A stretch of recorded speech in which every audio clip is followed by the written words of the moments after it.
Yo, I don't think anybody had it in their right mind that Jey Uso was gonna win the men's Royal Rumble match here tonight. I for sure thought Cena, I for sure thought Punk, I for sure thought maybe even Seth or Roman or potential Rock return or something like that. But we got Jey Uso winning the Royal Rumble match. Frankly, probably one of the top 5 Royal Rumble matches of all time, I would speculate to say. But before we get into the men's Royal Rumble match, I'd like to start off with what started off the show here tonight, which was the women's Royal Rumble match. In this Royal Rumble match, we had a lot of names. Particularly, we started the match off with Io Sky and Liv Morgan. So I did my predictions a few days ago, and I predicted either Io Sky or Bianca Belair to win this Royal Rumble match. So when Io Sky came out as the number 1 entrant, I kind of assumed that, you know, she might get the Rey Mysterio treatment or the Shawn Michaels treatment, where she starts off from number 1 and ends up winning the whole entire thing. But to nobody's surprise, guess who won the women's Royal Rumble match? After vignettes and after promos, guess who won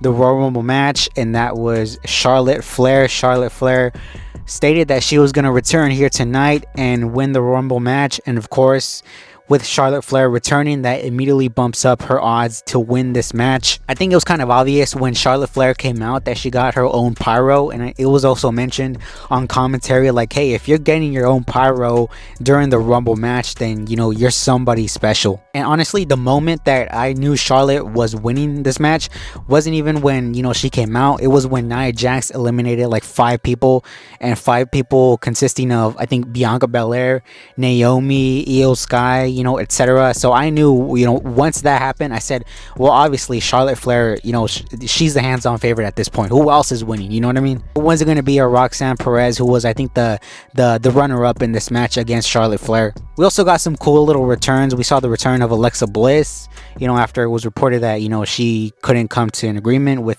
the WWE, but she returned here tonight. We saw Nikki Bella, which, I mean, you know, there's been reports about Nikki Bella returning, and I guess this marks her return to a full-time, you know, in-ring competition, I guess. So, you know, she's back. We saw Trish Stratus, the obligatory kind of yearly Royal Rumble return for Trish Stratus.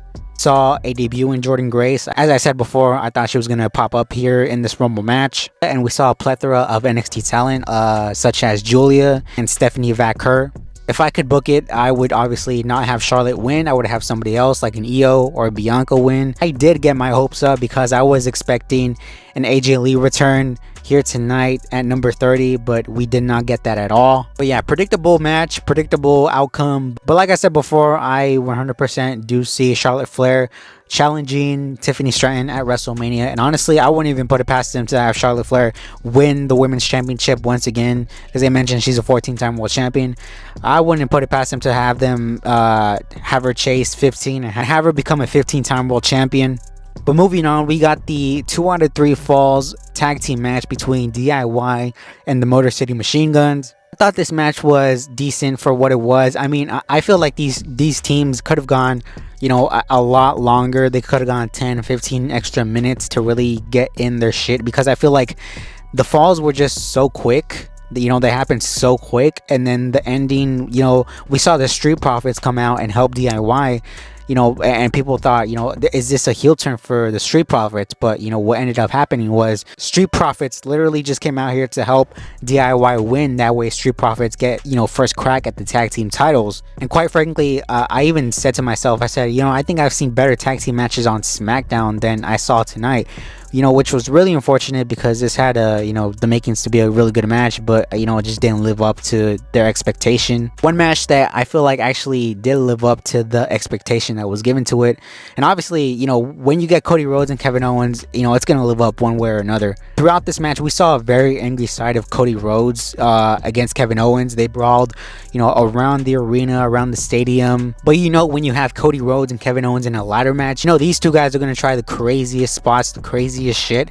And, you know, that's what we saw here tonight. There was a few spots here that really had you kind of wince a little bit. There was a spot I remember in the ring where I think Kevin Owens is going for a package pile driver onto a ladder. It was kind of like folded down or something like that. and Cody Rhodes back body drops Kevin Owens onto the ladder, and his spine explodes off of the ladder, which looked gnarly as hell. And then there was a spot where Kevin Owens fisherman suplexed Cody Rhodes onto a ladder from the top of the turnbuckle, and this looked gnarly as well. This brought out all the officials, Nick Aldis. This brought out Sami Zayn, because we wondered what Sami Zayn's role was going to be in this match. And like I said, Sami Zayn was either going to play a major role or not going to play that much of a big role here. And it turns out, he really didn't do much as far as side with anybody. He was just kind of out there checking on both guys, because, they did state that Sami Zayn, he's friends with both guys. But the spot that was my favorite spot and was also the ending spot was Cody Rhodes. He's pissed off, right? He starts bouncing Kevin Owens' head off of the stiff-ass announce table on the outside. And, Kevin Owens then low blows Cody Rhodes. And there's a ladder set up like between the ring and between the table. And it looks like Cody Rhodes is going to get package power driven onto this ladder, cracking the ladder in half by Kevin Owens. But Cody Rhodes fights out at the last second, does an Alabama slam to Kevin Owens. And the way Kevin Owens sort of just, his body limped onto this ladder, it legitimately looked like he almost fucked his neck up. This leads to Cody Rhodes going to the top, almost the very top of the ladder. I was, very nervous watching him go on to the top of the ladder. He claims both titles, and that's how we end the match. Cody Rhodes is still the undisputed champion. No Randy Orton tonight, which kind of surprised me, because no Randy Orton at all in the Rumble in this match. I don't know when Randy Orton even returns. But as far as this match goes, I thought it was a very excellent match, very solid match. And after this, we got the official men's 30-man Royal Rumble match. We started off the match with entrant number 1, which was Rey Mysterio. They hyped up on commentary how, he's done this from entrant number 2, and he's won the entire Royal Rumble match back in 2006. And his opponent here, entrant number 2, was Penta, which was a very cool moment. Penta against Rey Mysterio there for the first 90 seconds or so, until we got people like Chad Gable, Carmelo Hayes, etc., etc. Down the line, we got Akira Tozawa, but he got taken out by Carmelo Hayes on the entrance ramp. This led to everybody's favorite, I Show Speed, replacing him in the Royal Rumble match. The only thing I cared for that I Show Speed did here was take a gnarly spear by Braun Breaker and eliminated by Braun Breaker. We also got a cameo by the TNA champion Joe Hendry. Like I said before, I think everybody and their mother saw Joe Hendry kind of making a surprise cameo in this matchup. But what really surprised me was we got Roman Reigns at entrant number 16. I thought he was going to come out way later, because, Roman Reigns, is a megastar. I don't think he's going to come out, at super early of a number. But he had some cool interactions there with Braun Breaker, Drew McIntyre, Penta, Jacob Fatu. We also got the return of AJ Styles. AJ Styles came back, I think, after 3 or 4 months of being on the shelf. He came back also with his old entrance music, which was definitely a plus. We got things like Braun Strowman eliminating Fatu, eliminating Jacob Fatu. Jacob Fatu goes crazy around the ringside area. And then we got John Cena coming out here. John Cena had a very cool stare down here with Roman Reigns. Then as soon as it seems like they're about to, go at it, out comes CM Punk, and CM Punk comes out and makes his way towards the ring. And again, before all these guys even touch a finger on each other, out comes Seth Rollins, and you see Roman's reaction, almost rolls his eyes out, due to the history that, Roman and Seth have. The whole stadium was going crazy for all this star power that was in the ring. I mean, you had Punk, you had Cena, McIntyre, Roman, Rollins, Penta. And I will tell you, when Logan Paul came out at number 30, I was extremely disappointed, because, like I said, I was hoping for somebody like The Rock, but I also kind of tried not to get my hopes up. But when Logan Paul came out at number 30, I was, exceptionally disappointed. I could not believe it. But my favorite story, I think, in this Rumble match was, so you get Seth Rollins and Roman Reigns. They see each other and they have a face-off and they start talking shit. They start going at it. This leads them towards the ropes, and CM Punk takes advantage and eliminates both men.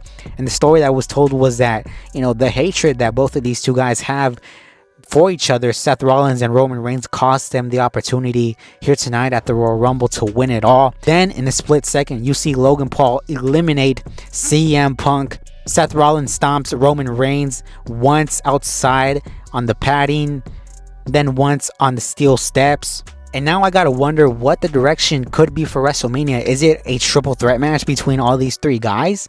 Is it Roman against Seth? Is it Seth against Punk? Because I don't even know what the direction is coming out of this, honestly. Because, because following that, we had three men in the ring still. That was Logan Paul, Jey Uso, and John Cena. Now, when Punk and Roman and Seth got eliminated, I told myself, I said, okay, I think Cena's winning it. I think he's taking it. Who else could take it? I said, I think they just have Logan Paul there at the end just to kind of fuck with you, just to kind of mess with your head that, potentially he might win this, But Cena eliminated Logan Paul, and now we were down to Jey Uso and John Cena. These two guys had a good back and forth. Eventually, John Cena and Jey Uso are both sort of on the apron, on the ring apron. They're sort of hanging on for dear life here when, John Cena grabs Jey Uso in an AA position to dump him out to the outside. Jey Uso ends up catching himself and catches himself right back inside the ring. And just in a split second, it pushes John Cena off of the apron, and Jey Uso becomes the Men's Royal Rumble winner for 2025. A major upset. I don't think anybody had this on their bingo card, so to speak, that Jey Uso was going to become the Royal Rumble winner. I think we all just kind of assumed Jey Uso, he got his shot against Gunther, and we wouldn't get a shot between Jey Uso and the World Heavyweight Championship anytime soon. But definitely now that he's won this match, I think there's no way in hell that Jey Uso doesn't go into WrestleMania and win the championship, because I think now for sure, I think he's destined to win the World Championship against Gunther. So definitely took me by surprise that Jey Uso ended up winning this match. Now, me personally, I don't know if I would have had Jey Uso win. I would have probably had Punk win or somebody. I don't think Cena needed this win. I think Cena could win the Elimination Chamber and get his match. But I still have more questions than I do answers as far as the major names, as far as who they're wrestling. Like, who's Cody facing? Who's Roman facing? Who's Punk facing? I don't even know at this point. I think Cena and Cody probably could be the match, but like I said, I still don't know coming out of this. But Jey Uso is going to WrestleMania, and I assume Jey Uso is going to face Gunther and win the World Heavyweight Championship at WrestleMania 41. But let me know your guys' thoughts about the Royal Rumble here tonight. Let me know what you thought of Jey Uso and Charlotte Flair winning their respective Royal Rumble matches. And until next time, y'all, take care.